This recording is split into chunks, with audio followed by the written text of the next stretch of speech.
A very good morning, students, and welcome to online classes of economics.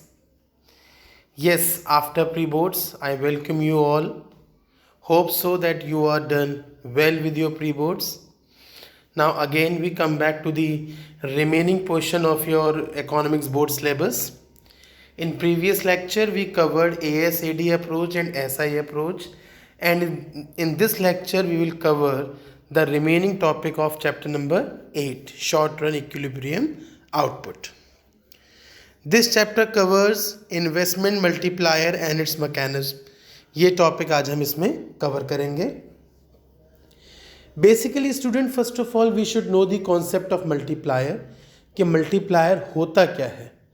Actual में investment को plus नहीं करना है, सब्ट्रैक्ट नहीं करना है, मल्टीप्लाई करना है. So multiplying of investment means number of times by which the increase in output income exceeds the increase in investment. कितनी बार इनकम या आउटपुट का इंक्रीज जो है वो इन्वेस्टमेंट के इंक्रीज से ज़्यादा होता है, that is basically investment multiplier is. Investment multiplier is measured as the ratio between change in output, change in income and change in investment. Basically investment और income में जो changes होते हैं वो measure होते हैं as a ratio of multiplier. The formula of investment multiplier is K equals to delta Y upon delta I. Here K equals to multiplier, delta Y equals to change in output or income, and delta I equals to change in investment. Now, what is the relationship between multiplier and MPC? Multiplier and marginal propensity to consume के बीच में क्या relationship होता है? See, बेटा, there is direct relationship between multiplier and MPC. Multiplier और marginal propensity to consume के बीच में direct relation होता है, means higher the value of MPC, higher the multiplier and vice versa. जितनी ज़्यादा वैल्यू मल्टीप्लायर की हायर होगी उतनी ज़्यादा ही वैल्यू MPC की भी हायर होगी. And we know that K means multiplier equals to 1/1 minus MPC. इसका क्या मतलब हुआ कि अगर आपको मल्टीप्लायर की वैल्यू निकालनी है तो उसके लिए क्या फॉर्मूला है, that K equals to 1/1 minus MPC, right, implying that multiplier is the reciprocal of MPC. ठीक है. सो रिलेशनशिप कैसा होता है MPC और मल्टीप्लायर के बीच में? The relationship is totally positive और direct, you can say. Now multiplier mechanism, किस तरीके से मल्टीप्लायर की वर्किंग होती है. बेसिकली जो मल्टीप्लायर का प्रोसेस है उसमें हमने एक चीज़ का अजम्पशन ले रखा है. वो क्या अजम्पशन है? पिछले वाले से हमने अजम्पशन लिया है that MPC equals to 0.5. MPC की वैल्यू हमने मीन्स जो मार्जिनल प्रोपेंसिटी टू कंज्यूम है वो 0.5 ले रखी है. इसका क्या मतलब हुआ कि अगर हम 100 रुपये अर्न कर रहे हैं तो उस 100 रुपये में 50 रुपये MPC है और 50 रुपये MPS है. Means marginal propensity to consume 50 and marginal propensity to save is also 50. आपको राउंड्स दिए हैं, 10 राउंड्स में हम देख रहे हैं पूरा प्रोसेस मल्टीप्लायर मैकेनिज्म का. एक तरफ आपको दिया है इंक्रीज इन इन्वेस्टमेंट एक्सपेंडिचर, एक तरफ आपको इन्वेस्टमेंट एक्सपेंडिचर का इंक्रीज दिखाया जा रहा है, दूसरी तरफ चेंज इन इनकम दिखाई जा रही है. और तो जो आपका इन्वेस्टमेंट एक्सपेंडिचर है वो कितना है?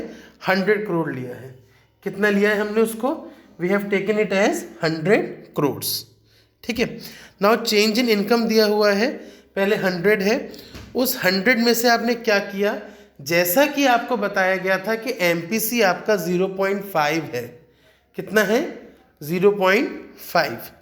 तो उस 0.5 MPC होने के अकॉर्डिंग जो हमारी चेंज इन इनकम है वो क्या है? 100 से 50 करोड़ रुपीज़ कंज्यूम कर लिए और 50 करोड़ का सेविंग हो गया. As I told you that MPC is 0.5 and income is 100 crore. तो जब इनकम 100 करोड़ है दैट मीन्स उस 100 करोड़ में से 50 करोड़ की सेविंग हो रही है और 50 करोड़ का इन्वेस्टमेंट हो रहा है या कंजम्पशन हो रहा है रादर। सो MPC 0.5 है, दैट मीन्स 100 में से 50 करोड़ कंज्यूम हो गए। तो जब 100 में से 50 करोड़ कंज्यूम हो गए तो बाकी के 50 करोड़ का क्या हुआ? The remaining 50 crore is a saving, और that saving will be the income of next year. वो सेविंग नेक्स्ट ईयर की इनकम बन जाएगी। तो जो पहले राउंड में आपने इनकम 100 करोड़ ली थी, 50 सेविंग था, 50 कंजम्पशन था, अब अगले राउंड में आपकी इनकम 50 हो गई, उसमें से 25 सेविंग हो गया, 25 इन्वेस्टमेंट हो गया। फिर जो 25 सेविंग था और 25 तो कंजम्पशन हो गया, 25 जो सेविंग था फिर वो अगले बार का इनकम हो गया, फिर उसमें से 12.5 करोड़ कंज्यूम हो गया, 12.5 करोड़ सेव हो गया, फिर वो 12.5 करोड़ आपकी इनकम बन गई, फिर 6.25 और 6.2। तो the process will keep on going till your induced change in consumption is 100 crores and leakage and saving is also 100 crores. So basically what this multiplier mechanism says, क्या कहता है? That initial increase in income due to initial investment expenditure causes increase in consumption. Income में initially increase होना और investment में initially increase होना किस वजह से है? Due to increase in consumption, क्योंकि आपका कंजम्पशन इंक्रीज हो रहा है, विच बिकम समबडीज इनकम अगेन। तो जब आपका कंजम्पशन इंक्रीज हो रहा है तो आपने जो 50 करोड़ कंज्यूम किए हैं तो वो 50 करोड़ किसी और के लिए भी तो इनकम बन गए। देखिए इन्वेस्टमेंट मल्टीप्लायर का प्रोसेस देखिए भाई, आपने 50 करोड़ तो अपने सेव कर लिए, तो जो बाकी के 50 करोड़ हैं वो 50 करोड़ आपने कंज्यूम किए हैं। वो कंज्यूम कैसे किए हैं भाई? 10 करोड़ आपने जो है कार्स पे खर्च कर दिया, 10 करोड़ आपने हॉस्पिटल्स पे खर्च कर दिया, 10 करोड़ अपनी पढ़ाई लिखाई पे खर्च कर लिया, 10 करोड़ खाने, मतलब आपने करोड़ में जो ये एक्सपेंसेस किए हैं, तो ये आपके जो कंजम्पशन है वो आपका कंजम्पशन किसी की इनकम भी तो है, आपका कंजम्पशन किसी की इनकम भी तो है। तो ultimately your consumption becomes income of someone else. So greater the addition in consumption means additional income and greater the generation of income. आपकी इनकम भी एडिशनल होगी और इनकम का जनरेशन भी एडिशनल होगा, और ऑटोमेटिकली आपकी MPC भी बढ़ेगी और MPC की बढ़ने से मल्टीप्लायर की वैल्यू भी बढ़ेगी। तो this is the mechanism of multiplier. ये आपका मल्टीप्लायर का मैकेनिज्म है। Now there are 2 types of actions of multiplier. Multiplier के 2 एक्शंस होते हैं, forward action and backward action of multiplier. Basically multiplier को, जो इन्वेस्टमेंट मल्टीप्लायर है, हम उसको दोनों तरीके से लेके चलते हैं, एक पॉजिटिव एंड एक नेगेटिव। तो फॉरवर्ड एक्शन ऑफ मल्टीप्लायर क्या शो करता है? Forward action of multiplier show करता है that additional investment causes multiple increase in income, and backward क्या शो करता है? Decrease in investment causes multiple decrease in income. तो फॉरवर्ड एक्शन ऑफ मल्टीप्लायर ये बताता है कि अगर इनकम बढ़ेगी तो आपका इन्वेस्टमेंट भी बढ़ेगा, अगर इन्वेस्टमेंट कम होगा तो इनकम भी कम होगी, right. So that's all from your chapter number 8, short term equilibrium output. इस चैप्टर के बेस पे you are able to do this assignment number 58। आप ये असाइनमेंट कर सकते हैं। It consist of question, explain the term investment multiplier. Investment multiplier का meaning आप बता सकते हैं, फॉर्मूला बता सकते हैं उसका। You are able to tell the relationship between multiplier and MPC। Multiplier और MPC के बीच का रिलेशनशिप बता सकते हैं।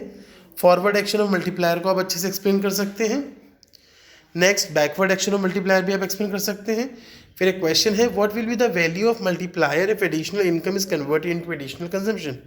अगर एडिशनल इनकम को हम एडिशनल कंजम्पशन में कन्वर्ट कर देंगे तो मल्टीप्लायर की वैल्यू क्या होगी। And next, in an economy investment expenditure increase by ₹400 crore. एक इकोनॉमी है, इन्वेस्टमेंट एक्सपेंडिचर उसमें 400 करोड़ से इन्वेस्टमेंट एक्सपेंडिचर इंक्रीज करता है, और MPC है 0.8। Calculate increase in income and increase in saving. आपको इंक्रीज इन इनकम बताना है और इंक्रीज इन सेविंग बताना है। So complete this assignment and submit the assignment to me, right. So that's complete chapter number 8 with assignment number 58. Thank you and have a nice day.